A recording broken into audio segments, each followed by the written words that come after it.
안녕하세요. 반투자 커뮤니티 멘토를 맡고 있는 이빨 톡톡입니다. 이제 시장 흐름은 오늘은 무슨 뭐 아침에 뭐 러시아 자산 동결 뭐 그 뉴스 뜨면서 러시아 증시가 급락했다 하면서 잠깐의 투매가 있었죠. 자, 무역 분쟁. 이거는 이제 해소 국면으로 가고 있습니다. 이 악재는 이제 해소 국면으로 가고 있다. 제 판단은 그렇고요. 이제 뭐 트럼프가 뭐 트위터로 무슨 얘기하고 오늘 같은 정도의 이슈가 있었는데 시장이 빠질라 그러다가 돌아서고 할 정도면 이거는 이제 다 이제 적응이 된 거예요, 투자자들이. 이게 그렇게 되진 않을 거다. 최악으로 치닫진 않을 거다. 주식시장은 이제 수급으로 인해서 이제 움직이죠. 시장이 상승을 하고 하락을 하고. 근데, 불안해서 내다 팔던 사람들의 물량은 어느 정도 소화가 됐고, 기본적으로 기업의 가치에 따라서, 주가는 그 가치에 따라서 이제 움직이는데, 그 사이에 이제 버블을 만들고, 또 과매도를 만들고, 그래서 저평가를 만들고 고평가를 만들고, 이걸 반복하는 게 주식시장이란 말이에요. 그런데 이제 이런 부분에 대한 거는 처음에 나오니까 이게, 이거 큰일 났다. 하는 이제 시장 참여자들의 불안감이 지수를 이제 억누르는 그런 요건으로 다가왔는데, 시장이 지금 되게 강한 건 뭐냐면, 한국 증시가 싸서 강한 거예요. 2월 달에 투매가 나오려고 그랬을 때 제가, 일괄매도 포지션을 잡았다가 이제 다시 채워간 이유는 뭐냐면, 많이 빠질 수 있겠다 라는 생각에서였어요. 근데 너무 센 거야, 시장이. 바이오도 무너질 거라고 판단을 했는데 지금 무너지는 힘이 되게 더딘 이유는 과거에 2015년 때 바이오처럼 그렇게 막 보이지도 않는 그런 게 아니고 실적을 동반해서 움직이는 그런 부분들이 확인이 되기 때문이에요. 근데 이제 미래 가치를 너무 땡겨받은 부분이기 때문에 더 가긴 어려운 거죠. 이제 이거보다 더 큰 폭발적인 실적을 만들어내지 않는 이상.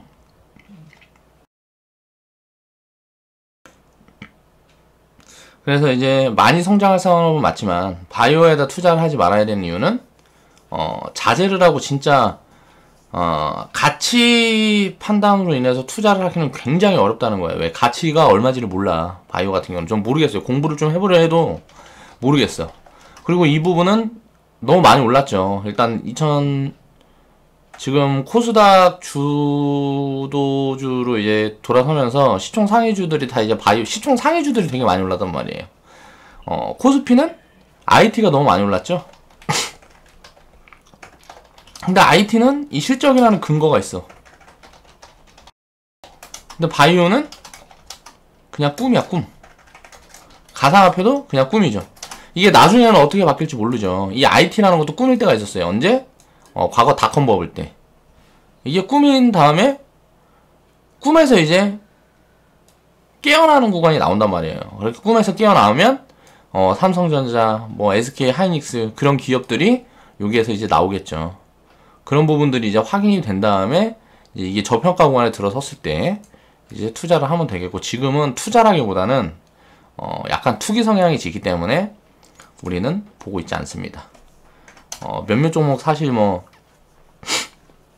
말씀드리고 했는데 이제부터는 우리는 아예 말씀을 드리지 않을 거예요. 그래서 이제 지금 봐야 될 거는 금리 역전. 이 부분은 뭐다? 이제 4월, 5월 금통위. 여기에서 이제 봐서 4월달에 5월달에 이제 금통위 여기에서 이제 언급이 나오겠죠. 4월 12일 내일 모레잖아요. 10일날 이제 금통위가 열려요. 여기에서 이제 무슨 코멘트를 하느냐. 거기에 따라서 이제 외국인 수급이 유입이 될 거냐. 이제는 많이 빠졌는데 이 부분이 안정이 되면서 금리를 이제 한국에 쫓아가면서 외국인 수급이 들어올 거냐, 아니면 더 가파르게 빠질 거냐가 여기서 어느 정도 결정이 된다고 봐야 된단 말이에요. 외국인이 들어오는 수급 이상의 한국 기관, 뭐 연기금이라든가 이런 수급들이 이걸 받쳐서 들어온다 그러면 시장은 이걸 머금고도 갈 수가 있겠지만 그렇게 길게 움직이진 못할 거예요. 그러니까 이런 부분들을 봐서 이게 5월 달에도 금리 동결이 나온다 그러면 이제 현금은 어느 정도 가지고 가야 되는 거고 이 부분이 만약에 금리 인상을 만약에 단행을 한다, 한국에서. 그러면 이제 주식 비중을 70% 80%는 유지 대응을 해도 된다. 아, 이거 너무 많은 걸 알려줬나? 그래. 그래갖고 우리는 이제 포지션을 그렇게 잡고 있고, 인버스 비중은 오늘 싹 청산을 했습니다. 인버스 비중은 당분간 운영을 하지 않을 거예요. 그러니까 시장에 이제 반등이 좀 나올 걸로 보고 있기 때문에, 그 구간이, 반등 구간에 이제 현금을 좀 챙겨놓고, 우리가 포지션을 어떻게 취할지는, 그때 보고 결정을 하겠다.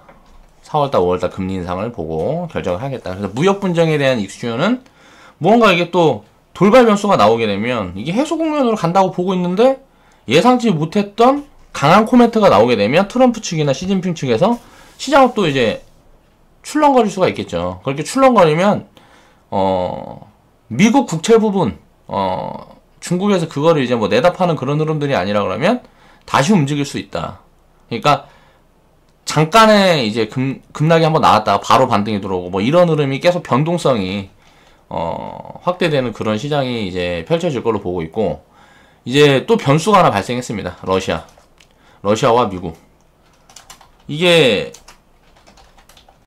이거는 이제 어떻게 될 거냐, 이거는 좀 분석을 해봐야 되겠어요. 아직 잘 모르겠는데 일단 분석을 해봐야 될 것 같아. 시장에는 항상 이렇게 변수라는 게 정치적인 변수, 뭐 이런저런 경제적인 그런 경제적인 흐름, 이런 것들을 어느 정도 살피게 되면 단기 방향성은 어느 정도 점칠 수가 있는데, 본론적으로 들어가서 싹 다 볼 필요 없을지도 모른다. 시장이 많이 빠지면 사면 돼요. 그리고 많이 오르면 빠졌을 때 사기 위한 자산을 만들기 위해 현금을 만들면 되죠. 저축하는 사람들은 어떨까요? 조금씩 저축을 해놨다가 많이 빠질 때 자산을 투입을 하면 되겠죠. 많이 빠질 때 최대한 내가 갖고 있는 자산을 나눠서 투입을 하면 되고, 많이 오르게 되면 자산 투입하는 걸 조금 줄이면 되겠죠. 저축을 하는 사람들. 그러니까 시장은 이러나 저러나 계속 사는데, 파는 이유는 수익을 확정짓기 위한 이유도 있지만 더 싸졌을 때 더 좋은 포지션에 주식을 담기 위해서, 그래서 우리는 현금 비중을 만드는 거라고 생각을 하시면 됩니다. 오늘의 이제 살펴볼 이야기는 투자란 무엇일까? 이 투자에 대해서 우리가 근본적으로 한번 생각을 해보자는 거예요. 투자는 많은 사람들이 이제 수익을 만들기 위한 거라고 생각을 해요. 근데 저는 좀 생각이 다릅니다. 투자는 꼭 해야 되는 거예요. 수익을 만들기 위한 거라고 하면 안 해도 돼요, 사실. 근데 투자를 왜 해야 되냐? 우리 자산이 있어요. 내가 100만원 갖고 있는 것도 있을 수 있고 10만원을 가지고 있을 수도 있고, 내 전 재산이 10만원이면 정말 우울하죠. 근데 이제 재산이 무슨 1억 있을 수도 있고 몇 천만원 있을 수도 있죠. 이 자산을 지키기 위해서 해야 되는 거예요. 필수적으로. 투자란 걸 하지 않으면 자산을 지킬 수가 없어요. 왜? 화폐 가치는 영원히 하락하니까.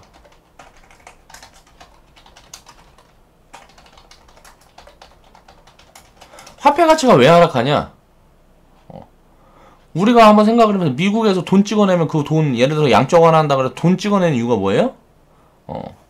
빚이 5억이 있는데, 예를 들어서 1억이 있는데 이거를 5천만원 찍어버리면 빚이 5천만원을 줄죠. 그렇죠? 이게 양적 완화예요. 벌어서 갚으려고 그러니까 지금 가치를 유지를 해가지고는 갚는 게 너무 어려워. 그래가지고 화폐 가치를 낮춰가지고 어떻게 보면 그 리스크를 해소하는 그 부분에 대한 게 양적 완화라는 정책이죠. 그러니까 어떻게 보면 합법적인 사기인 거죠. 이게 왜 화폐 가치가 영원히 하락하냐? 인플레, 물가 상승률. 물가 상승률이라는 거는 영원히 계속 올라갈 수밖에 없어요, 지속적으로.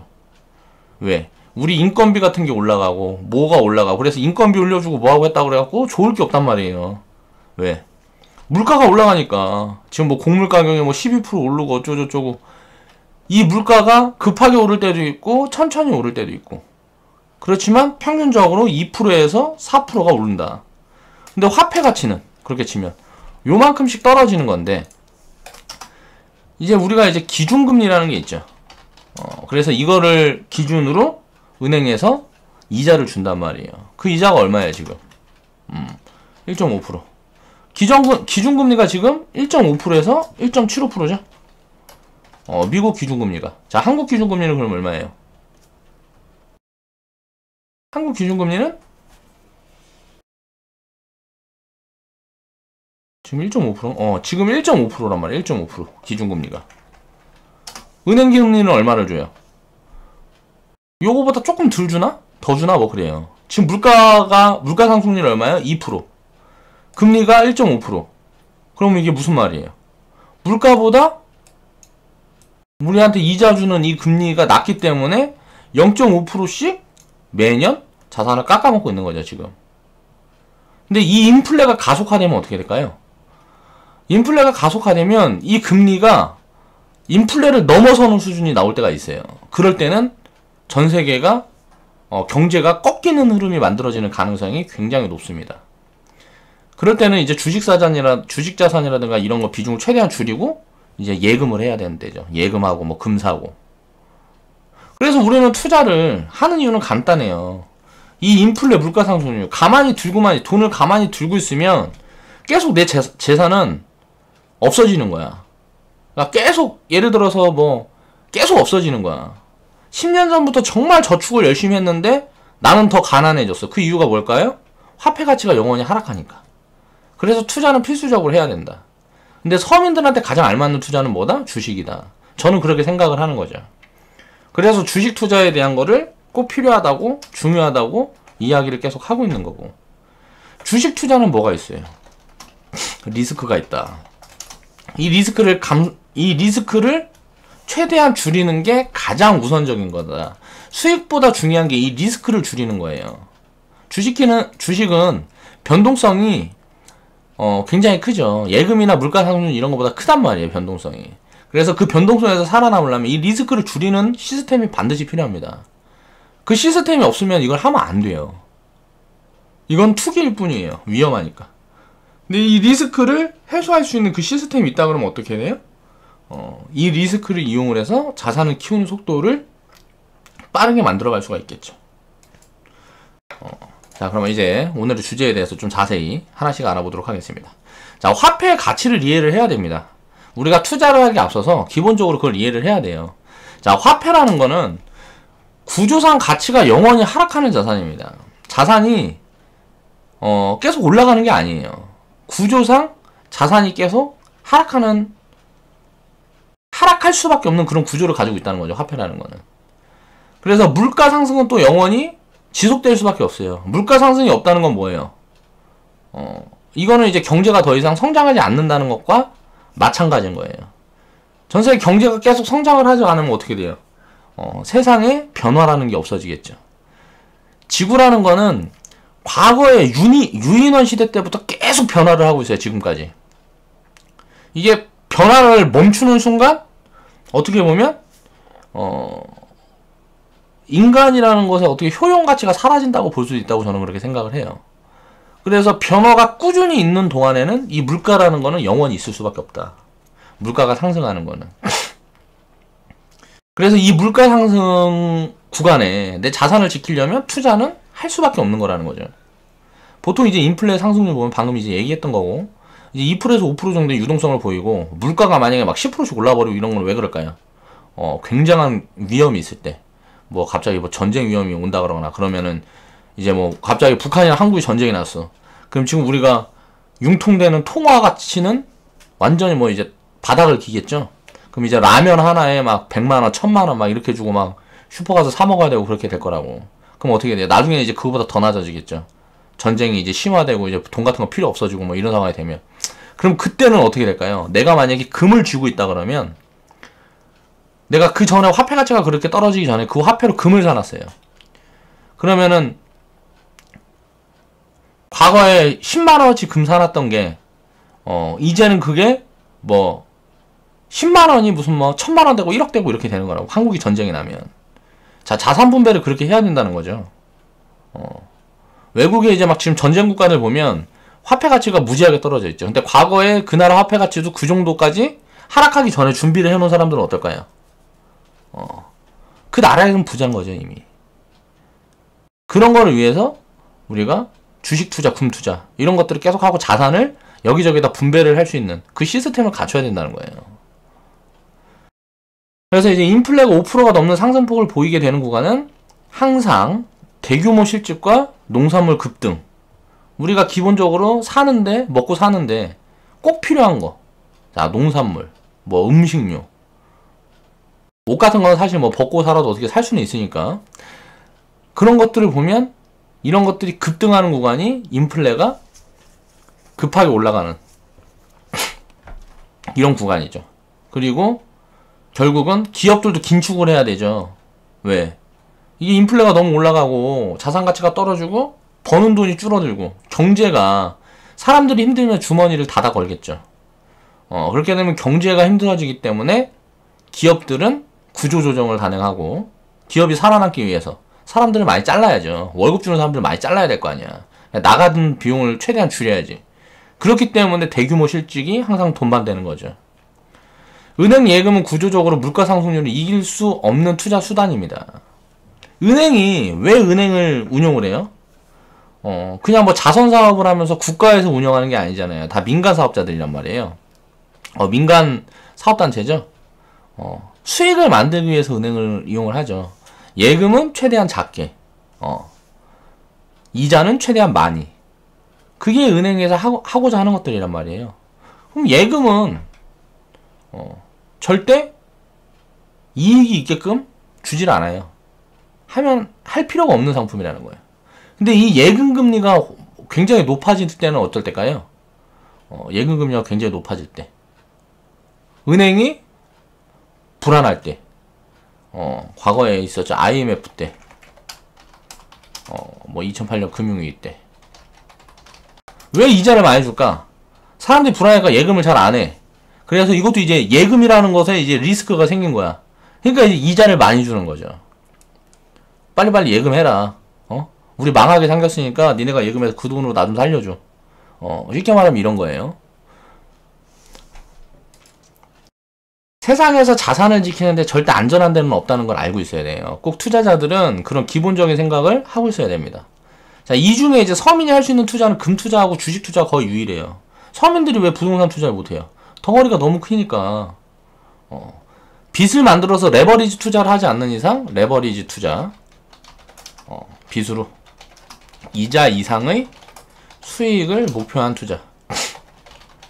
이건 언제만 해야 돼요? 레버리지 투자는 금리가 굉장히 지금처럼 저금리일 때, 이럴 때만 가능한데, 이게 인플레 시대로 돌아서면 어떻게 돼요? 이건 이제 매력이 사라지는 거예요. 왜?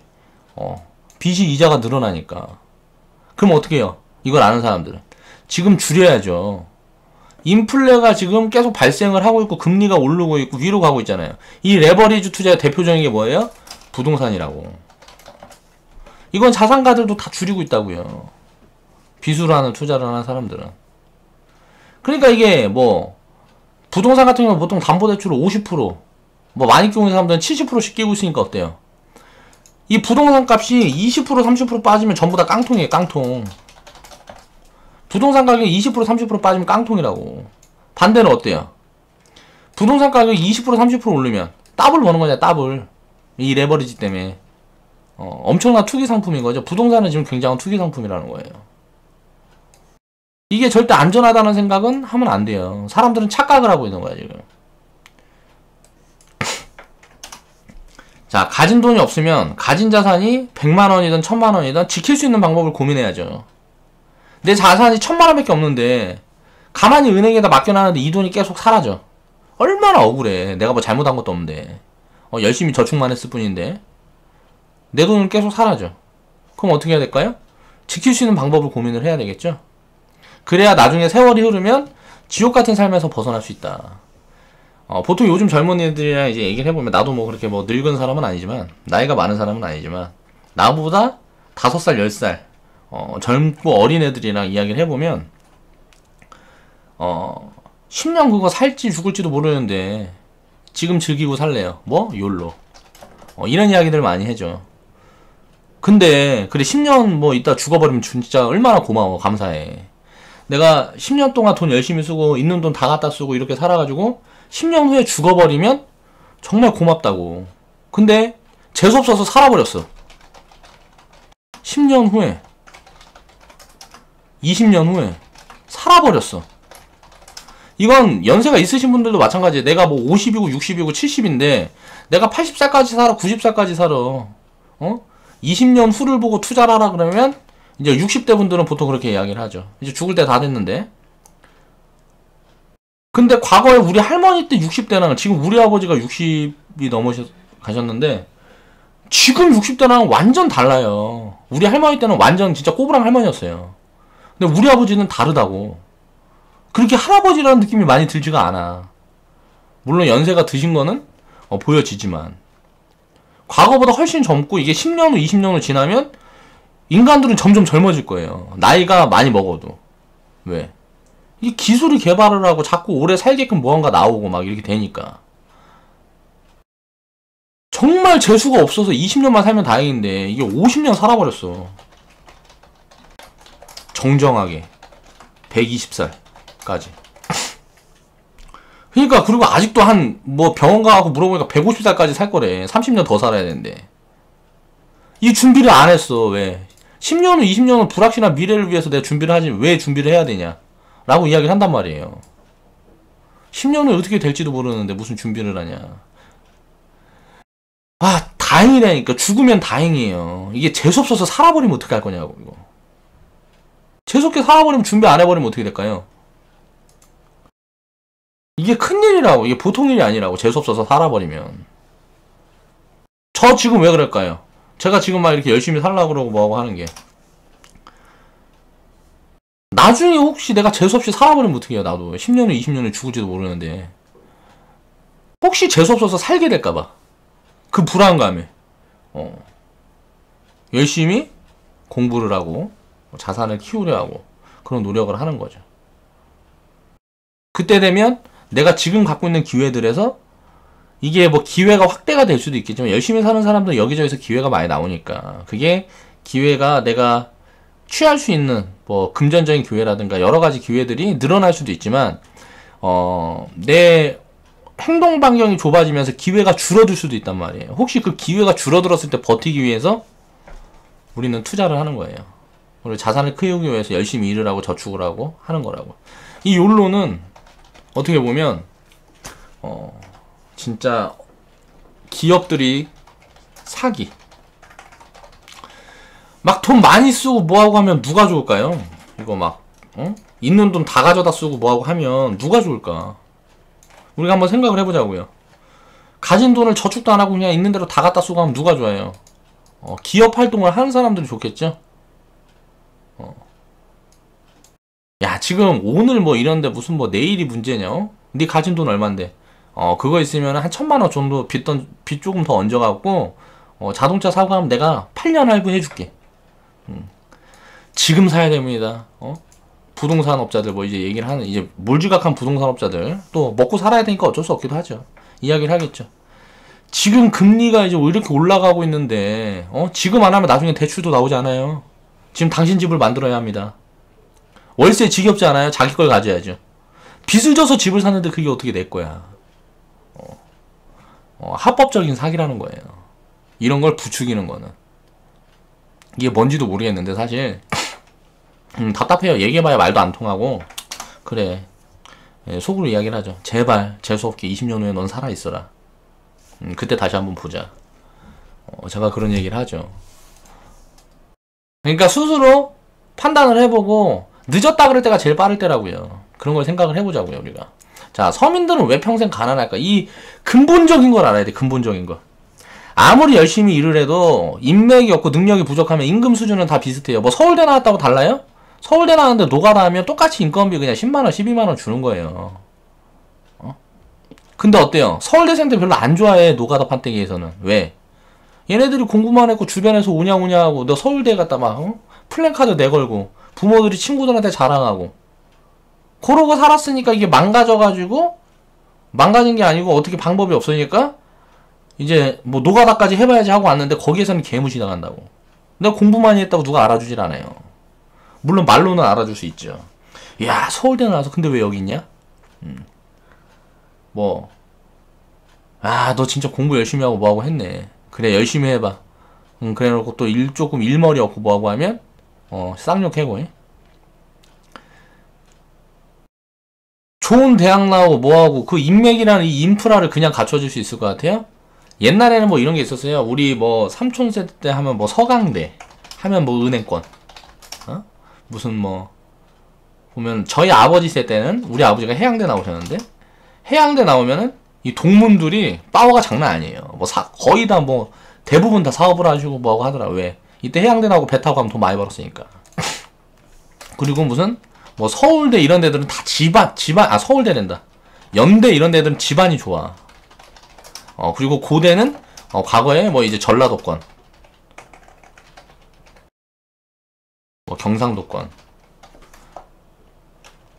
제가 알기로는 고대는 뭐 전라도 쪽이 좀 많은 걸로 알고 있는데, 이런 학연 같은 게 뭐 있다고. 그래갖고 어디 나왔다 그러고 과거에는 이제 뭐 취업 뭐 면접 보고 뭐하고 하면 다 있어요. 이런 게 다 이런 게 있다고 들었어요. 지금은 어때요? 이거 하나 쓰잘데기 없어요. 이런 거. 왜? 서강대 나와서 은행권 다 휘어잡아갖고 이 과거의 서강대 선배들이 자리를 내놔야 돼. 자리를 내놔야 이게 치고 올라갈 수 있어요. 밑에서 딱가리짓만 하다가 그냥 관둬야 돼. 왜? 임원 같은 게 은행권에서 이제 임원이나 뭐 이렇게 나중에 이렇게 돼. 뭐 되면은 이사든 뭐든, 아니 그 임원급이 한 명이 관두게 되면 그 돈으로 얼마나 많은 사람을 쓸 수 있을까요? 젊은이들을. 쉽게 말하면 왜 이게 필요가 없냐면, 인맥이라는 게 필요가 없는 게 기존 50대 60대 사회를 점령했어요. 내놓질 않아. 자기 자리를 절대. 이분들이 절대 내놓질 않아요. 근다고 이 사람들, 우리가 젊은 사람들 욕해야 될 거냐? 아니, 이 사람들은 실수를 했어. 내가 살아왔던 방식을 자녀들한테 강요를 했죠. 자, 공부해야 된다. 서울대 가야 된다. 내가 서강대 나왔어. 내가 서울대 나왔어. 야, 너 서울대 가야 돼. 너 서울대 가야 된다고. 서울대 나올 수 있는 교육을 시켜요. 있는 집안이면 괜찮아, 이게. 근데 이런 사람들이 문제야. 나는 서울대 못 나왔는데 내 친구놈이 서울대 나왔는데 지금 잘 살고 있어. 야, 아빠처럼 안 살려면 서울대 나와야 된다. 내가 살았을 때 사회 방식을 자녀들한테 어떻게 보면 주입 교육을 시키는데 세상은 변했어. 어떻게 될까요? 잘못되죠. 먹고 살만한 사람들은 상관이 없어요. 왜? 내가 서포트 해주면 되니까. 먹고 살만하지 못한 사람들은 열심히 뒤지게 뭐하고 돈 벌어갖고 자식들한테 내 친구놈, 서울대 나온 친구놈만큼 자식들한테 해주기 위해서 다 갖다 바쳐요. 그리고 나는 50대, 60대, 70대 돼서 거지 돼. 자녀들은 그렇게 배우고 자랐기 때문에 맨날 부모 삑만 뜯으려고 그러고. 삑만 뜯으려고 그러는데 내 서울대 나온 친구놈은 가진 돈 있으니까 삥 좀 뜯겨주고, 뭐 결혼한다 그러면 좀 도와주고 뭐하고 다 해요. 근데 나는 그렇게 그 서울대 나온 친구놈보다 그렇게 열심히 살고 힘들게 살았는데 내 자식한테 다 갖다 바쳤는데 이제 나이 먹으니까 해줄 돈이 없네. 왜? 내 그릇, 내가 융통할 수 있는 자산, 이런 부분에 대한 계획이 없이 대충 산 거예요. 그게 자기 잘못이지 왜 그게 남 잘못이야. 스스로 멍청하게 대충 살았으니까 그런 상황이 발생하는 거죠. 투자도 안 하고 열심히 양말 빵꾸랑고 신고 다니면서 양말 한 켤레 안 신고 한 푼 두 푼 모아서 내 자식 새끼 공부한다고 옆에 서울대 나온 먹고 사는 친구 놈을 따라다닌다고. 그 돈이 나는 부족하니까 먹는 거 막 뭐 족발 먹고 싶으면 족발 먹고 싶으면 그 뭐라 그래야 돼? 족발 뭐 비슷하게 생긴 뭐 보면 앞다리살 뒷다리살 하면 뭐 앞다리가 더 비싼가? 아무튼 그러면은 맨날 나는 앞다리만 먹고 비싼 뒷다리 먹는 가격에서 이제 앞다리 먹은 가격에서 이제 남는 돈 있으면 뭐 양말 같은 것도 빵꾸 나면 막 꼬매 신고 그렇게 열심히 살아가지고 지금 보면은 비난만 듣는다고. 자식 새끼한테 다 갖다 바쳤는데. 그럼 자식 새끼가 밉지. 세대 갈등이 생기는 거예요. 그게 왜 그럴까? 교육을 잘못 시켰으니까. 그걸 이제라도 깨우쳐야 돼요. 절대 창의력 있는 사람이 이제 뭐 앞으로는 세상을 이제 지배하는 거지.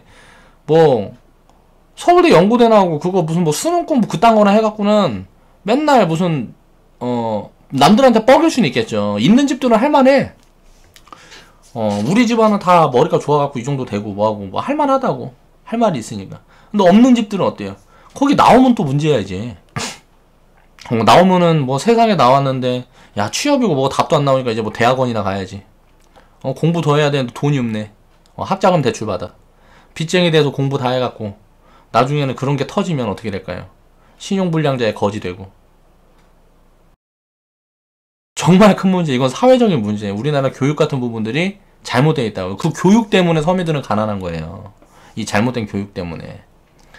자녀를 키우는데 그 처음부터가 잘못됐기 때문에 내 생각은 그렇다는 거예요. 그게 잘못됐기 때문에 우리나라는 가난한 거예요. 우리나라 서민들은 이만큼 돈을 많이 벌고 기업들이 이렇게 돈을 많이 벌고 뭐하고 하는데도 가난한 거야. 기업들은 부자인데 서민들만 맨날 가난한 거야. 왜? 그 기업들이랑 동업을 해야 되는데 그걸 하지 않았으니까. 얼마나 좋아요. 주식 같은 거 보유하고 있으면 세금도 안 내고. 뭐 매매 세금 뭐 이런 거야 내죠. 뭐 양도소득세 이런 거 없잖아. 집 사고 팔아봐요. 돈 조금 남으면 나라에서 다 뜯어가고 뭐에서 다 뜯어가고.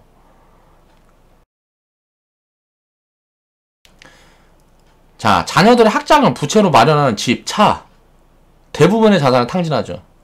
저도 남원이라고 뭐하고 조경리라고 할 때 차가 필요했어요. 샀죠.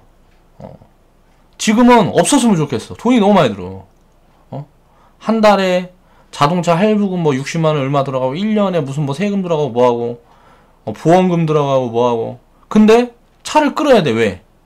이게 7년 8년 할부로 샀단 말이야. 차를 지금 갖다 팔아도 할부금을 다 못 갚아. 그러니까 어떻게 해요? 그럼 그 목돈을 어떻게 만들어야 되잖아. 목돈이 들어가니까 야 그걸 한 달 한 달 쪼개갖고 어떻게 해야지. 그냥 끄고 댕기는 거예요. 방법이 없는 거지.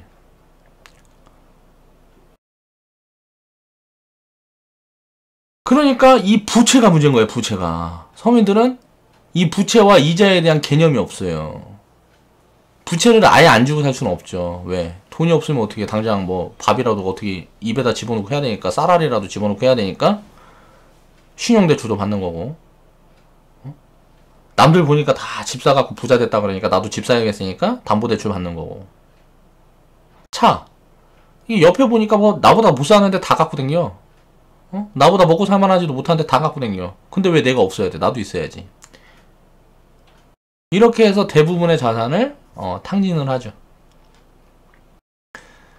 과거를 돌아보면 20년 전으로만 돌아가도 10년 전으로만 돌아가도 지금 대기업 우리가 알고 있는 대기업 어떤 거든지 다 상관없어요. 내가 알고 있는 그 어떤 거. 내가 담배를 펴. 20년 전부터 담배를 폈어. 20년 전부터 내 인생의 동반자는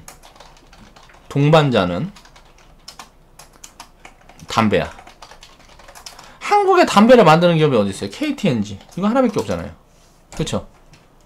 그럼 어때? 20년 전에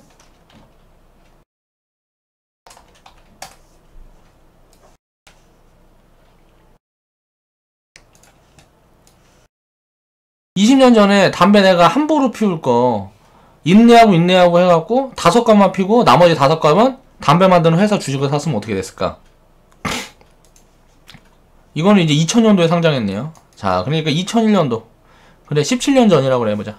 이게 13,000원이었어. 자, 13만원. 13만원 고점을 2016년에 찍었네요. 얘는 2008년에도 빠지지도 않았어. 남들이 오를 땐 빠졌지. 자, 주가가 오르고 내리고 등락폭은 있는데 어때요? 의미가 없어요. 그냥 돈 벌면은 기업 주식은 날아가는 거야. 1000%. 1000%는 몇 배? 10배잖아, 10배. 담배값 여기다 차곡차곡 해갖고, 두 보루 필 거 한 보루만 피고 한 보루씩만 이렇게 사놨으면 이거 주식 어떻게 해요? 담배 피는 주식. 그쵸? 1000% 맞죠? 야, 나 농심 라면을 내가 너무 좋아해. 응? 근데 내가 많이 먹어. 근데 라면은 몸에도 안 좋다? 3개 먹고 싶은 거 1개만 먹어. 그래갖고 그거 한 달 정도 모아갖고 우리가 농심 주식을 샀어. 나는 라면을 한 20년 전부터 먹었단 말이야. 1998년도에 농심은 주식이 얼마였어요? 자, 최바닥은 뭐 35,000원 이랬는데 이런 거 볼 필요도 없어. 얼마였어? 6만원. 지금 어때? 얼마예요? 54만원. 자, 한 900% 되겠네. 이것만 있어요? 그동안 주는 은행금리보다 많이 주는 그 뭐야 배당이면 이런 거 다 하면 이게 몇 프로 될 것 같아? 이게 900%밖에 안 될까? 한 뭐 50배 넘게 되겠죠. 50배면 5000%니까 50배 넘게 되겠죠. 뭐 배당 다 받아먹고 뭐하고 했으면. 라면 한 박스 먹을 거 라면 반 박스만 먹고 그 반 박스 라면 값을 농심을 샀으면. 그렇죠.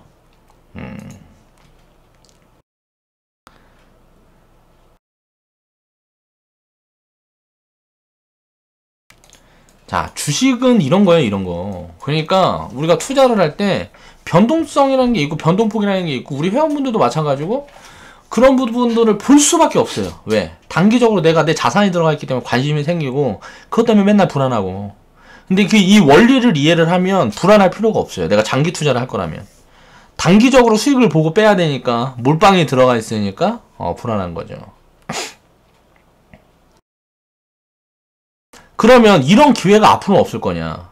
계속 있단 말이에요. 매일, 매년, 매달 계속 있어요. 지금 과거에 20년 전에 내가 농심 샀으면 아이고 난 10년 전에 삼성전자 40만원 50만원 할 때 이렇게 될 거 알았는데 야, 나 리니지랑 게임하면서 난 진짜 NC소프트가 잘 나갈 거 알았어. 리니지랑 게임을 하면서 그 시대에 이제 PC방 가보니까 죄다 리니지만 하고 있네. PC방 우리나라 보급되는 시작 시기. 그때 내가 PC방 사장을 할 것이 아니고 NC소프트 주식을 샀어야 했어. 이런 이야기들은 주변에서도 항상 들리고 많은 사람들이 맨날 얘기를 하죠. 근데 어때요? 지금 당장 실행할 생각을 하진 않는단 말이에요. 그 사람들은 평생 이제 10년 지나면 또 똑같은 얘기 하고 있겠죠. 야, 20년 전에 뭐 대치동 집값이 얼마였는데 대치동 땅값이 얼마였는데 제가 얘기하잖아요. 지금 전라도 땅 쓸어 담으라고 돈 있는 사람들은. 왜? 서울은 끝났어. 이거 볼 필요가 없어 이제. 거지 동네야. 빈민가라고. 서울은 제가 판단했을 때는 이건 물론 내 판단이에요. 몇십 년 지나면 전 제가 생각했을 때는 서울은 빈민가라고 봐요. 우리가 뭐 땅값도 너무 오르고 뭐한 거야. 그 부자들 말고는 뭐 어떻게 할 수가 없어요. 서울에서는 이미 맨날 거지로 살아야 돼. 그래갖고 요즘 보면 귀농귀촌하는 사람들 많잖아요. 근데 농사가 과거에는 이제 힘들다 그러고 뭐하고 이런 것들이 많은데 계속 확대될 거라는 거죠. 인구는 이제 퍼질 거란 말이에요. 왜? 우리나라처럼 도로가 잘 깔린 데가 어딨어. 농촌 같은 데도 건물 몇 개만 들어서면 이제 뭐 우리가 생활에 필요한 인프라는 다 갖춰지는데 저평가받고 있는 땅이 어딘가? 전라도. 고평가받고 있는 땅이 어디예요? 서울. 딱 생각을 해보면 딱 뻔하죠. 그럼 저평가 사갖고 오래 묵히면 어떻게 되겠어요? 올라가겠지. 야, 그럼 나는 리스크가 좀 있는 투자를 좋아해. 자, 전라도에 있는 땅 이제 막 쓸어 담으면서 돈 열심히 버는 대로 계속 쓸어 담으면서 조금씩 투자를 하는 거지. 조금씩. 아주 내 자산의 일부 조금씩. 북한이랑 통일이 되거나 경제 가방이 되면 지금 북한이랑 근접한 그린벨트들 이거 규제가 풀릴 수가 있겠다. 나는 못 해먹어도 내 새끼들은 해먹겠지. 그런 데다가 조금씩 박아놓고 그런 게 투자라는 거죠. 분산 투자, 비중 관리. 근데 땅을 비중 관리를 하려고 그러면 어떻게 해야 돼요? 돈이 있어야지. 왜? 비싸니까. 부채 없이 땅 사갖고 땅 모으고 뭐 하려고 하면 어떻게 해요? 돈이 있어야 되잖아. 그게 없으니까 우린 주식을 해야 된다고요. 그거 모르는 사람들이 있어요? 다 알잖아요. 근데 왜 안 할까요? 거짓말이 안다는 게. 미래에 대한 불확실성, 그거에 대한 모르기 때문에 나는 선뜻 내 돈으로 투자를 하지 못하는 거예요. 그 사람들은 어떻게 평생 가난하게 살 수밖에 없어요. 기회는 우리 항상 옆에 있다는 거예요. 과거를 막 이렇게 돌아볼 필요가 없어요. 그걸 통해서 과거의 데이터를 통해서 공부를 해야지. 지금부터라도 시작할 생각을 해야 되는데 아무도 안 해. 그런 생각을. 그냥 과거만 생각하죠. 야, 삼성전자 2만원일 때 내가 봤었는데 삼성전자 3만원일 때 열심히 일해서 그걸 꼭 샀어야 되는데 대치동 막 논밭 있고 뭐하고 할 때 거기 땅을 샀어야 되는데, 청담동 그렇게 되기 전에 거기 땅들을 내가 왜 안 사놨을까? 우리 할아버지는 그 청담동 땅을 왜 팔아가지고 30년 전에 껌값이었는데 지금은 나한테 없어. 이런 하소연하면서 인생 살면 어떻게 될까요? 패배자야, 패배자. 과거에 내가 만약에 진짜 그렇게 됐는데 그게 만약에 없어졌어. 어떻게 이미 나한테 없는데 왜 그걸 자꾸 돌아봐?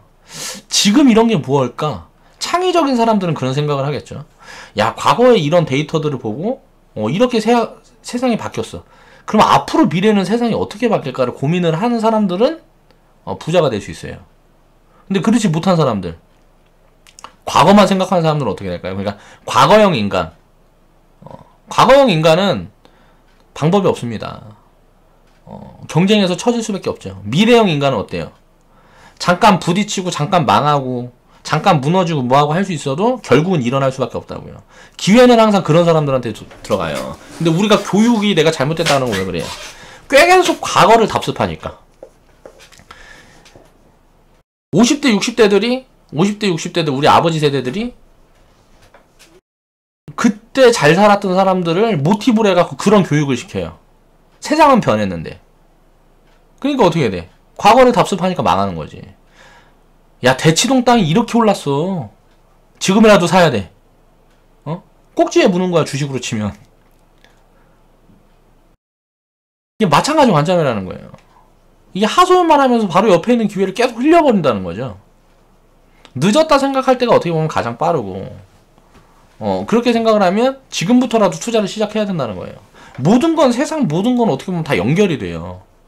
그 파동이라는 것도 주식시장 올라가고 내려가는 것처럼 인생에도 굴곡이 있는 거고, 우리가 땅값을 생각을 해보자고요. 지금 강남이 한국에서 제일 비싸죠, 땅값이. 근데 지방은 싸요. 우리가 흔히 얘기하는 지방들. 근데 강남이 비싼데 강남은 대기업이야. 삼성전자 같은 데라고. 투자 매력이 있냐고. 장기적으로 봤을 때 공룡이 더 커지려고 그러면 어떻게 돼요? 삼성전자가 지금까지 이렇게 성장을 해왔던 거랑 지금 이 구간에서 그만큼 또 성장을 하는 건 불가능하다는 거예요. 20년 전 삼성전자가 지금처럼 성장을 할 수는 있었지만 지금 삼성전자가 20년 전부터 지금까지 삼성전자가 성장한 것처럼 또 성장을 해버리면 이거는 우리나라는 거의 진짜 위험해요. 그렇게 될 리도 없고. 자본의 덩치가 커지면 거기에서 더 커지기는 굉장히 어렵단 말이에요. 자본의 덩치가 작은 게 커지기가 쉬운데 거기에는 리스크가 있죠. 대기업들은 대치동 땅값이 똥값이 될 확률은 거의 없어요. 뭐 한 50%, 30% 이렇게 빠질 수 있겠지만 나중에 똥값이 될 확률은 거의 없다고. 삼성전자가 똥값이 될 확률은 거의 없어요. 망하게 되면 이제 한국은 경제 위기가 오는 거죠. 그 정도 덩치까지 커졌기 때문에 국가에서도 살려야 되고 똥값이 될 확률은 거의 없다는 거지. 주식도 땅도 연결고리를 찾으면 똑같은 파동을 가지고 움직이고 세상은 전부 마찬가지라는 거예요. 농산물도 우리가 흔히 이야기하는 인플레, 물가 같은 경우도 오르락 내리락 하죠. 인플레가 2%일 때 있다가 5%일 때 있다가, 금리라는 것도 굉장히 낮은 지금처럼 1%, 2%대 금리일 때가 있다가, 과거를 생각해보면 IMF 때는 은행금리 10% 이상씩 줬잖아요. 그럼 왜 그때는 예금을 못했는데? 생각을 해보자고요, 우리가. 그때는 예금을 해야 될 시기였어요. IMF 때 이럴 때는. 저는 그때 이제 정확히 내가 은행 거래를 하고 뭐 이럴 나이가 이런 거를 부모한테 배우지도 못했고 뭐 했기 때문에 그때는 없었어요, 경제인식이. 근데 지금 제가 판단해봤을 때는 IMF 때는 우리가 뭐 주식, 부동산 뭐 이런 거 할 때가 아니고 은행 예금을 해야 될 때였다고. 근데 그때 뒤늦게 떠들은 사람들이 다 망한 이유가 뭐예요? 꼭지에서 다 집 사고, 뭐 그 IMF 때 무슨 뭐 꼭지에서 대출 받아갖고 사업하고, 은행금리가 10% 뭐 이렇게 예금금리가 10% 이렇게 되면 대출금리가 한 20% 넘었을 거 아니야. 15% 20% 이렇게 됐을 거 아니야. 그 대출 받아서 사업하고 뭐하고 하니까 그러면은 수익을 기본으로 마진을 한 20%는 봐야 되는데 빚 가지고 사업하면 마진 20%가 말이 쉽지. 경제가 조금만 꺾이면 다 죽어버리는 거야. 그러니까 우르르 망해버리고. 이 과거의 데이터를 우리가 머릿속에 넣고 있고 알아야 돼요. IMF 시기가 또 오면 어떻게 해야 돼요? 우리는 주식사장 최대한 빼갖고 은행 예금으로 돌려놓고 땅 같은 거, 부동산 같은 거 있는 대로 팔 수 있는 만큼 팔아갖고 현금화 해놓고 은행에서 5천만 원까지만 보장해주면 내가 가진 돈이 10억이면 20개 은행에다 돌려놔야지. 20개 은행에다 돌려놓으려고 그랬는데 너무 불편해. 그럼 10개 은행에다만 돌려놓고 나머지 금 사버리는 거예요.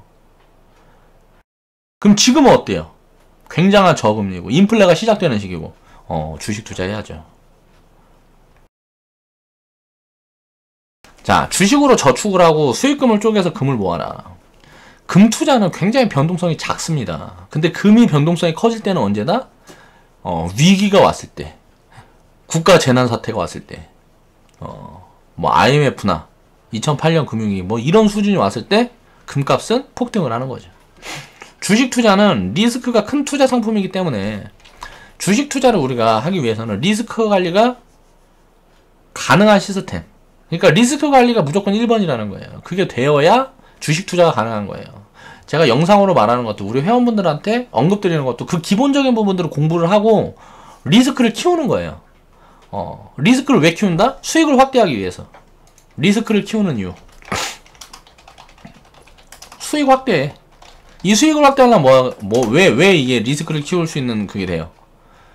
복리. 이건 뭐다? 수익금.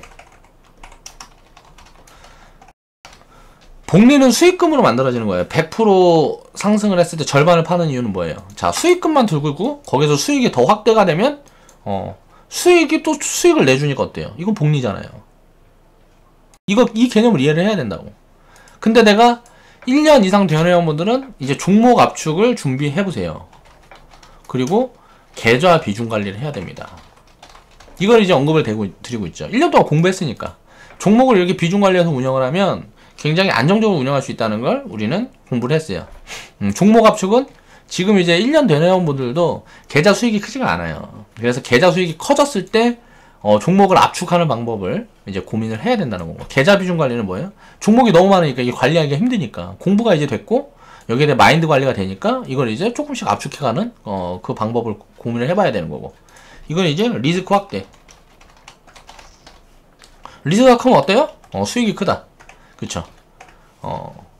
내가 기존에는 뭐 계좌가 1%만 줄어도 막 심장이 벌렁거리고 뭐하고 그랬는데 요즘 뭐 계좌가 막 마이너스 10%까지 가도 뭐 편안하다 마음이. 그러면 이제 종목을 조금씩 압축해서 수익을 키워갈 수 있는 그 부분을 공부를 하는 거고. 자, 계좌 비중 관리. 이건 뭐예요? 계좌가 수익이 많이 나고 그러면 현금 챙겨놓고 인출 좀 해놓고 계좌가 좀 빵꾸가 나. 그러면은 어때요? 지금처럼 막 리스크가 좀 있고 뭐고 해서 계좌가 빵꾸가 나. 야, 이거 사야 될 때구나. 현금을 투입을 하는 거지. 이게 계좌 비중 관리고. 이거를 더 깊게 들어가면 어떻게 돼요? 자금을 빼서 이제 금을 사놓고 자산을 분배해서 안전성을 키우고 이런 방법으로 갈 수가 있는 거죠. 그러니까 시스템이 저 같은 경우는 기준을 잡을 때 시스템의 기준을 그렇게 잡아요. 2년, 3년을 평균으로 봤을 때 단기적으로 뭐 한 달, 두 달 이렇게는 뭐 손실도 볼 수 있고 수익을 볼 수도 있지만 이게 수익이 났다가 손실이 났다가 이게 쌓여서 2년, 3년을 평균으로 봤을 때 손실이 불가능한 이 데이터 이게 무조건 갖춰져야 됩니다. 그 데이터를 갖추고 있는 거라 그랬죠. 커뮤니티를 시작할 때. 근데 과거 데이터는 내가 있는데 이거를 데이터화 해놓지를 못했어. 그러니까 머릿속에만 있고 내 경험으로만 있는 거야. 그래서 이 데이터화를 지금 우리는 커뮤니티 카페를 통해서 그리고 회원분들 계좌를 통해서 이 데이터 확대를 하고 있는 거죠. 이게 확대되면 이 데이터가 확보가 되면 이걸 가지고 할 수 있는 일은 굉장히 많아요. 그래서 이 데이터를 확보를 하는데 나 혼자 한 게 아니잖아요. 우리 회원분들도 같이 한 거잖아. 그걸 가지고 무언가 수익 구조를 만들어서 그 부분은 나누겠다. 회원분들하고 나하고. 그래서 계좌 수익이 이게 너무 단기적인 부분에 너무 연연할 필요가 없다는 거죠. 안전한 걸 확인을 했고 내가 스스로 경험을 하고 있고 우리가 기회를 충분히 살리지 못해서 계좌 수익이 작으면 기회가 다시 올 때까지 기다리면 되는데 매일 있고 매년 있고 매달 있단 말이에요. 기회는 자산을 크게 깨먹지만 않으면 기회는 계속 있기 때문에 기회 한 번, 두 번만 타면 돼요. 1000번 오는 기회 중에 한두 번만 타면 된다. 왜? 비중 관리가 돼 있으니까. 그럼 계좌 수익은 크게 확대된다는 거예요. 근데 1000번 오는 기회 중에 100번, 뭐 10번을 만약에 내가 타버리면 어떻게 돼요? 내 재산을 금방 불어버리겠죠. 그거는 뭐예요? 운이죠, 운. 로또. 그럼 운을 바라고 투자를 하면 안 돼요. 이 1000번에 한두 번. 요거 보면서 그냥 투자하는 거예요. 이게 계속 누적이 되면 어때요? 자연이 늘어나고. 그러다 갑자기 운이 좋아갖고 이게 10번, 100번 막 이렇게 잡혀. 그럼 어떻게 될까요? 계좌가 엄청나게 빠른 속도로 솟아오르는 구간이 있겠죠.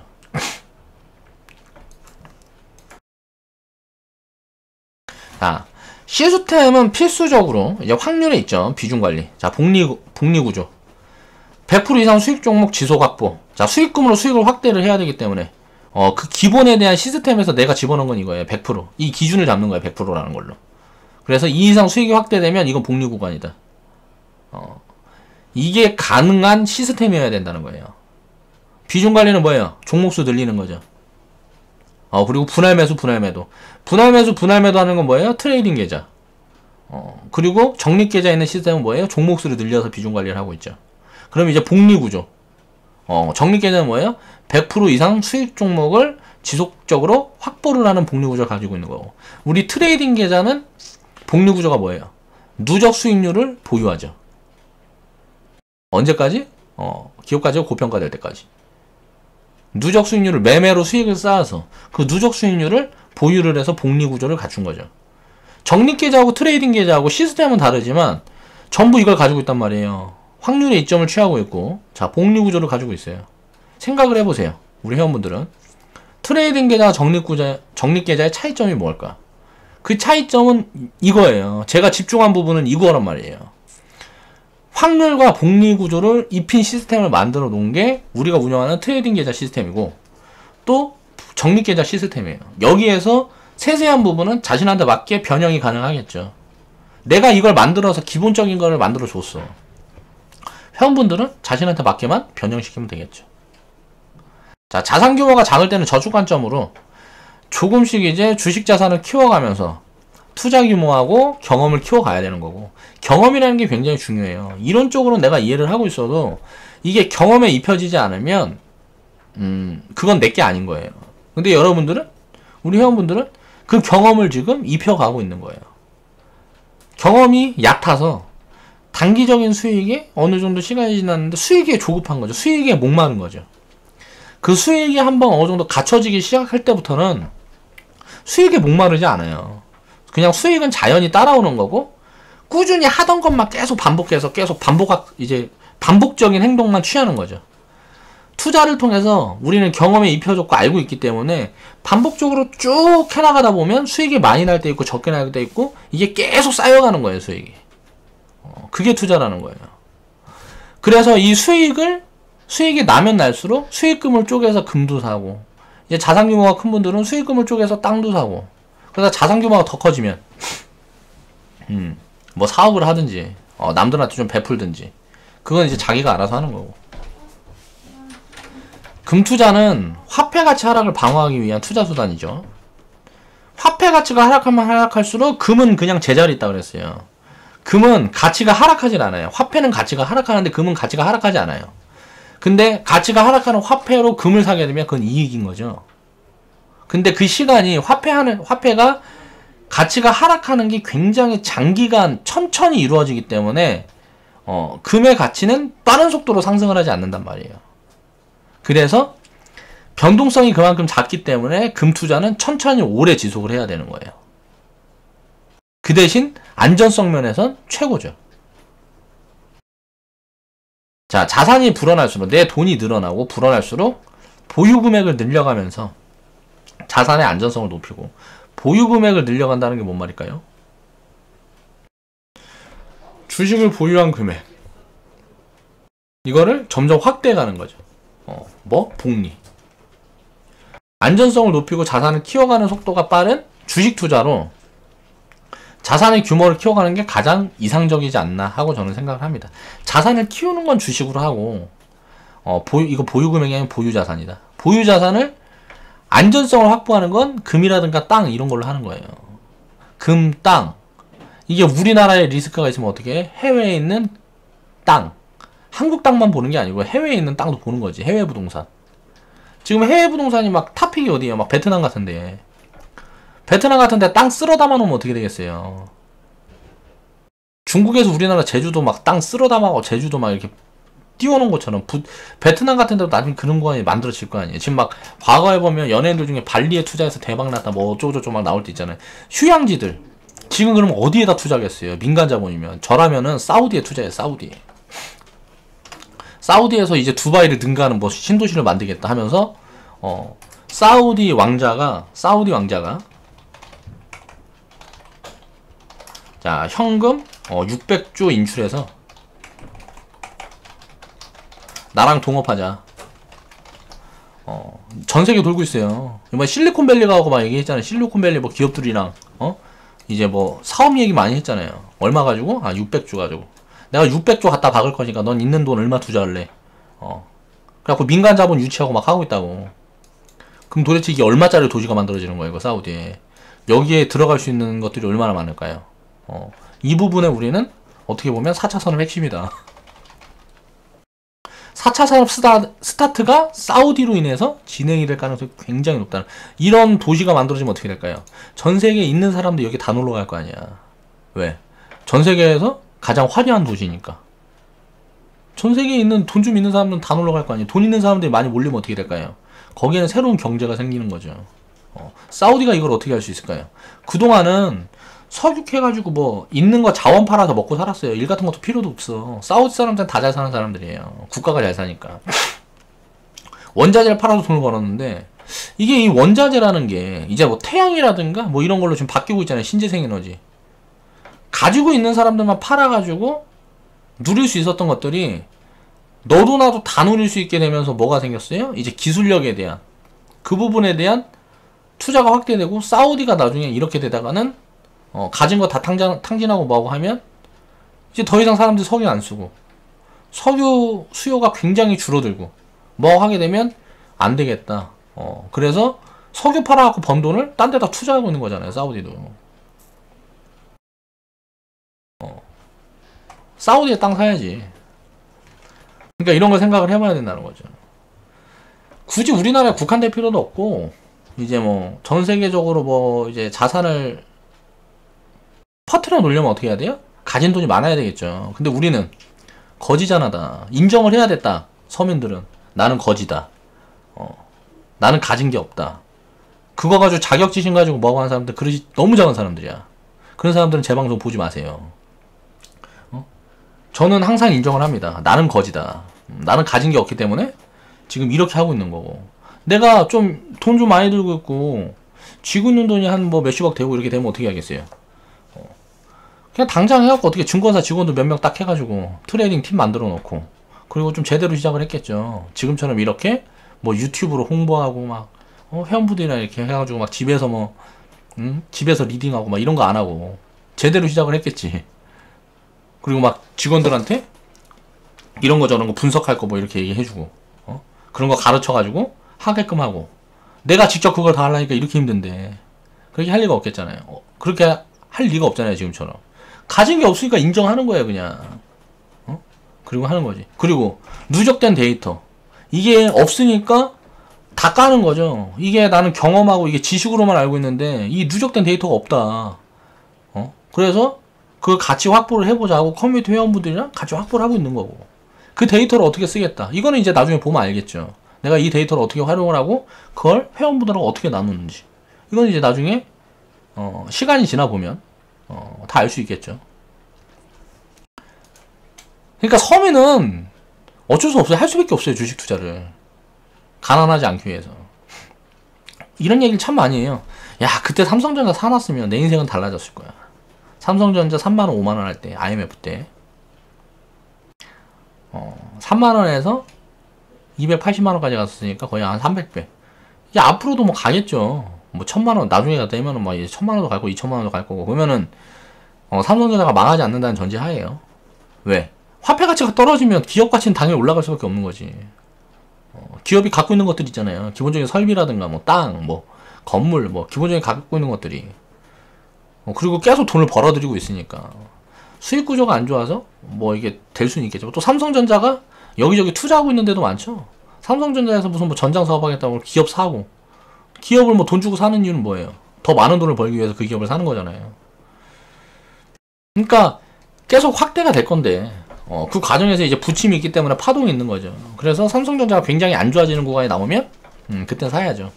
망하지 않는다는 전제가 깔려 있으면 우리가 분석을 해보고. 지금은 어때요? 너무 좋으니까 사면 안 된다고. 너무 좋으니까 주가가 이렇게 올라가 있잖아.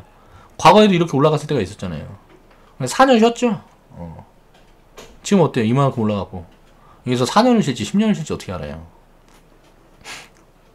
여기가 끝이 아니고 더 올라가고 거기서 쉴지도 모르는 거고.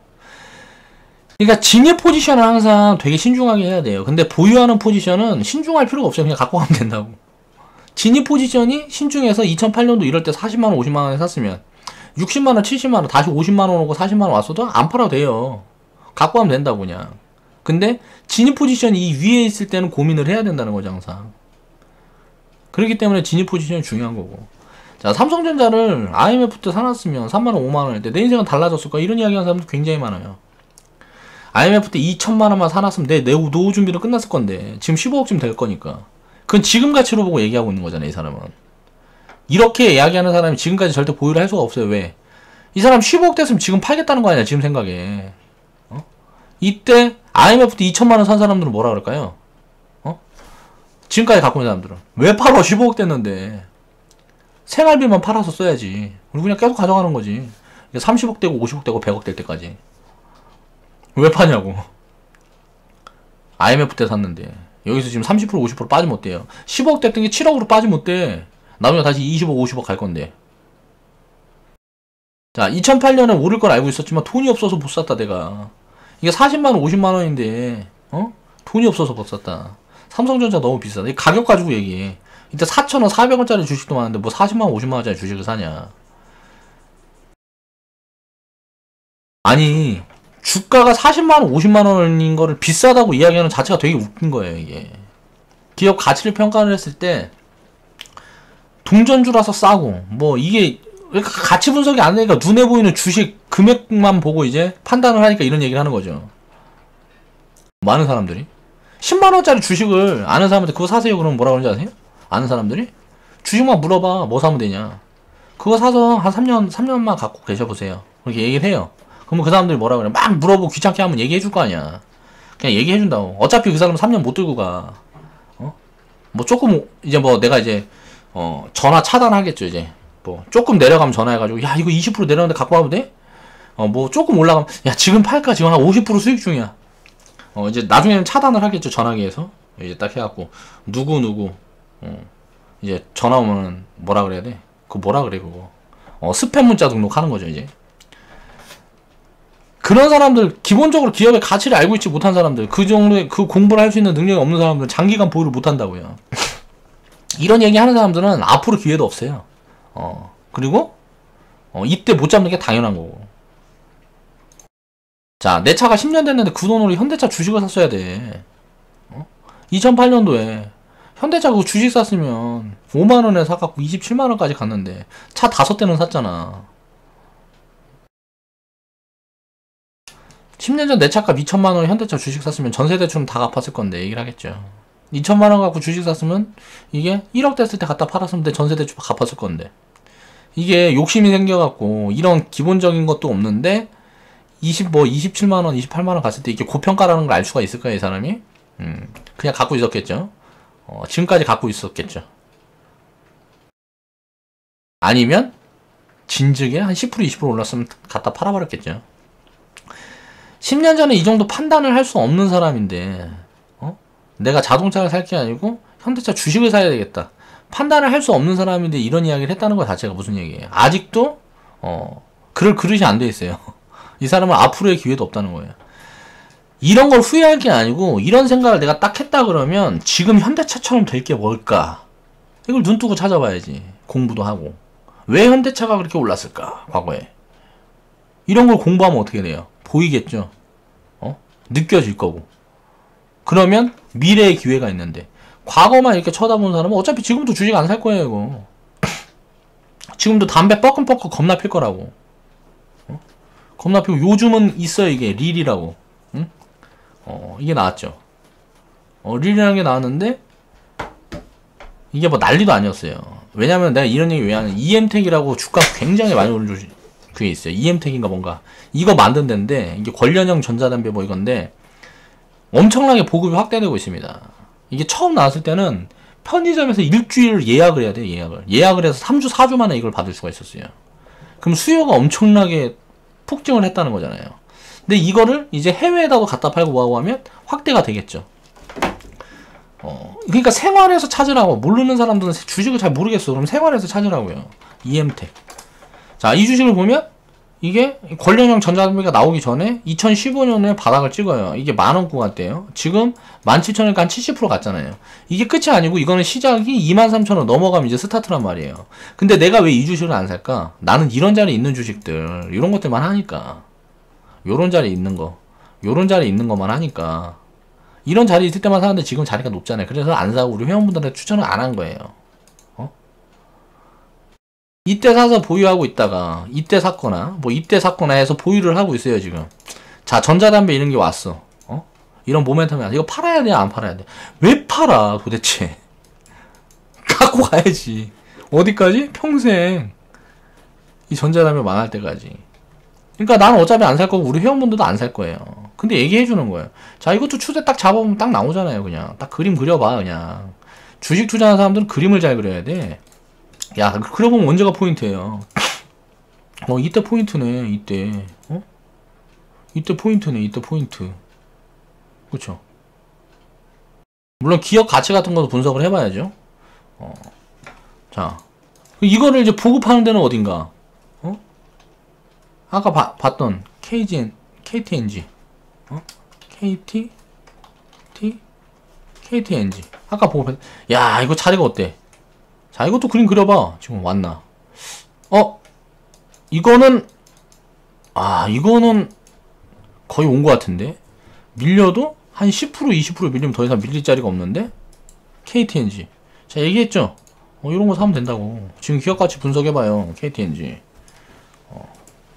지금 어때요? 자리가 좋잖아. EM텍은 사면 안 돼, 지금 자리가. 내 기준에선. 요건 어때요? 요거는 살 수 있는 자리가 왔네? KTNG는? 그쵸? 자, 생활에 의한 주식 찾기. 지금 말씀을 드렸어요. 자, 릴. 주변에 보면 이거 들고 다니는 사람들 되게 많아요. 이런 걸 봐야 된다고. 이거 가서 이게 뭐, 시장이 뭐 거기 있어. 거기 가서 물어봐. 물어보면, 이거 담배, 지금 보면은, 지금도 예약해야 되는지는 잘 모르겠는데, 1년에 한 번씩 바꿔야 돼. 대기 수요도 있어. 그쵸? 이걸 보급하는 데가 어디야? KTNG. 이 릴이라는 거 만들었던 데가 아까 EM텍인데 걔는 보니까 주가가 선반이 돼서 많이 올랐어. 그럼 KTNG 사면 된다고. 자, 지금 이야기 안 했던 무료 추천주가 또 나간 거나 다름없죠. 이게 생활에 입힌 투자예요. 여기 공부를 조금만 하면 이런 거 찾을 수 있는, 이게 찾는 게 어려운 게 아니라고, 이런 거. IMF 때 난 자동차 산업의 미래를 내다보고 주변에 알렸지만 다들 내 말을 듣지 않았지. 이게 한탄스러웠어. 그럼 지가 사지. 그럼 지가 사지. IMF 때 자동차 산업의 미래를 내다보셨으면 얼마나 멍청한 사람이야. IMF 때 자동차를 사면 돼요, 안 돼요? 안 될 건 없지만 이때 IMF 때 6,000원대니까 안 될 건 없죠. 응? 자동차 산업의 미래를 내다보고 주변에 알렸어. 내 말을 듣지 않았어. 난 이게 한탄스러웠어. 근데 지도 안 샀어. 얼마나 멍청해. 그쵸? 내 캐릭터와 장비값이, 그러니까 게임을 하는 사람들은 무슨 말인지 알 거예요. 2008년도 1,000만원이 넘었는데 리니지라는 게임을 하면서 검 하나가 막 3,000만원씩 해요. 리니지라는 게임 안에서. 근데 그 돈 가지고 주식이나 살걸. 어디? 내가 리니지 게임하고 있으니까 리니지를 보급하는 데가 어디야? NC소프트잖아. NC소프트가 2008년도 2만원 4만원이었어요. 지금 얼마예요? 자, 50만원까지 갔었죠? 지금은 어때요, 자리가? 보유자의 영역이다. 아까 EM텍 얘기했을 때 이거 뭐 2만원인가 얼마 돌파하면 시작이라 그랬잖아요. NC소프트 이제 시작이에요. 이건 끝난 게 아니고. 이 자리 돌파했잖아요. 근데 언제 샀어야 돼? 살 수 있는 기회는. 여기. 여기하고 여기. 과거에 보면. 뭐 아무 때나 사서도 되겠지, 이때는. 저는 NC소프트 상장 전에 1,000원, 2,000원짜리인가? 그 공모주 막 신문에 나올 때 이게 뭔지를 몰라서 그때 투자를 못했던 거예요. 한탄을 하고 있어요. 공모주 투자했으면 이게 몇 배야, 이거. 50만원이면 지금. 공모주 받아서 공모주 받은 사람이 10,000원에 팔았어. 근데 지금 10년 지나 보니까 이게 50만원이네? 10몇 년 지나 보니까 이게 50만원이야. 난 10,000원에 팔았는데. 공모주 이거 받아갖고 나는 5배 냈다고 주변에 떵떵 자랑하고 했는데 이게 15년 지나고 보니까 50만원이야. 에휴, 그거 가지고 있었어야 되는데. 그런 좋은 기회가 왔는데 그런 기회는 난 다시는 안 올 거야. 이게 무슨 소리야, 맨날 있는데. 리니지는 한국 게임의 패러다임을 바꿨죠. 그리고 NC소프트의 성장을 예견한 사람들은 굉장히 많을 거예요. 근데 그때부터 이걸 예견하면서 NC소프트 주식을 가지고 지금까지 갖고 있는 사람은 이 예견했던 사람의 0.00001%나 될까 말까 할 거예요. 그러니까 하는 얘기가 이거라는 거예요. 기회가 계속 있단 말이에요. 계속. 아까 내가 간단한 생활 보급형 투자 하면서 얘기해줬잖아요. 차트 대충 그림 그려서 볼 줄 알고 기업 가치 분석을 할 줄 알면 KTNG 같은 종목을 찾아낼 수가 있다고요. 굉장히 좋잖아. 지금 자리도 좋고 앞으로 수요가 확대될 거 뻔하고 이게 이제 담배도 우리나라에서는 계속 줄어드는 추세니까 내수에서는 답이 없으니까 세계로 뻗어나가려고 노력을 하고 있잖아요. KTNG가. 전 세계 담배 수요는 계속 준다 그래도 그 규모가 크기 때문에 굉장히 크기 때문에 KTNG가 글로벌 기업이 아니기 때문에 매력이 있는 거예요. 기존의 글로벌 기업이었으면 사실 담배 산업은 저는 별로 좋게는 안 봐요. 건강에 대한 부분들이 계속 인지가 확대되고 뭐하고 하면 점점 담배 수요는 줄어들 수밖에 없으니까 장기적으로. 그러니까 굉장히 간단하다. 투자라는 것도 간단하고 우리가 판단을 할 때 매일 제가 이야기를 하죠. 리딩을 하면서 뭐가 어떻고 뭐 금리가 역전이 되면 어떻고 어쩌고 저쩌고 하면서 그런 게 불안한 분들은 저는 이제 사기 위한 포지션을 계속 잡아드리기 위해서 제가 리딩을 하는 입장이기 때문에 매일 시장을 분석을 해야 돼서 그렇게 하는 거고 시장 분석은 딱 핵심만 알면 돼요. 지금 저금리 시대고 인플레가 확대되는 시기냐 주식 투자. 지금 금리가 굉장히 높고 이제 앞으로 경제 성장이 둔화되는 상태다. 금 투자. 그리고 땅 투자 같은 경우는 항상 있죠. 그것도 기회가. 주식처럼 땅 같은 경우도 투자 기회가 항상 있어요. 땅 같은 경우도 주식 투자나 거의 좀 마찬가지 개념이에요. 제가 봤을 때는. 그 투자 기회는 항상 있는데 집 같은 경우는 좀 얘기가 달라요. 집이나 차 같은 거는 계속 감가상각이 있는 거기 때문에 세월이 흐를수록 가치가 낮아져요. 주택이라든가 뭐 이제 차 뭐 이런 것들은. 땅은 효율성이라는 게 있기 때문에 미래 가치가 굉장히 커요. 그래서 투자를 해야 되는데 집 같은 경우는 인구가 계속 늘어나는 동안에는 집값이 계속 올라갈 수 있었지만 앞으로는 인구가 계속 늘어나는 추세가 아니란 말이에요. 전 세계적으로. 그렇기 때문에 인구가 늘어나지 않는다 그러면 이게 먹고 살만해지고 점점 풍요가 생기고 여유로워질수록 이제 자녀는 많이 안 날 거란 말이에요. 옆에 배우자가 있고 결혼도 계속 줄겠죠. 앞으로는. 결혼하는 것도 얼마나 귀찮은 일이고 뭐고 한데 내가 진짜 사랑하는 사람이 아니면 행복하지 않다고. 과거처럼 막 중매해갖고 대충 결혼해서 막 애들 막 5명 낳고 10명 낳고 막 이렇게 하는 시대가 아니란 말이에요. 지금은 자기 행복을 중시하는 시대이기 때문에 남한테 얽매이는 게 싫고 뭐하고 하는 이런 문화들이 확산이 되면 인구는 계속 줄 수밖에 없어요. 그럼 이제 주택이라든가 이런 것들은 가치가 계속 떨어진단 말이에요. 앞으로는 미래가 될수록. 우리가 미래가 가치가 계속 올라갈 수 있는 거에 투자를 해야죠.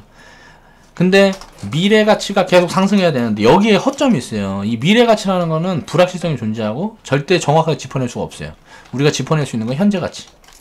현재 가치가 담보가 되고 미래 가치가 이게 상승할 수 있는 그런 가능성에 있는 것에 우리는 투자를 해야 됩니다.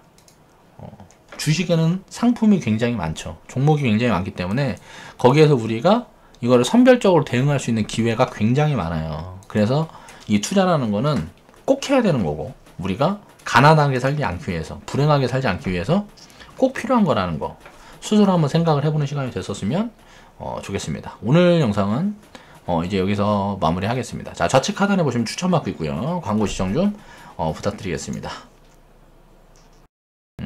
또 이제 무언가 데이터를 준비를 해서 러시아 이야기를 한번 해볼까 하는데 그건 좀 공부해야 될 게 되게 많은 것 같아서 막 전쟁 이런 게 관련된 거라 그쪽에 이게 뭐 증시에는 별 영향이 없을 것 같아요. 제 판단에는. 그래서 그렇게 막 공부를 그쪽으로 많이 뭐 하게 되면 그 부분에 대한 영상도 한번 올리고 이제 좀 시스템이나 이런 얘기를 해볼까, 무슨 얘기를 해볼까 요즘 고민 중에 있습니다. 그럼 이제 컨셉이 좀 잡아주고 뭐 컨텐츠가 만들어지면 다음에 또 조만간 방송으로 찾아뵙겠습니다. 좀 최대한 열심히 하려고 노력하고 있는데 뭐 돼야 하는 거지.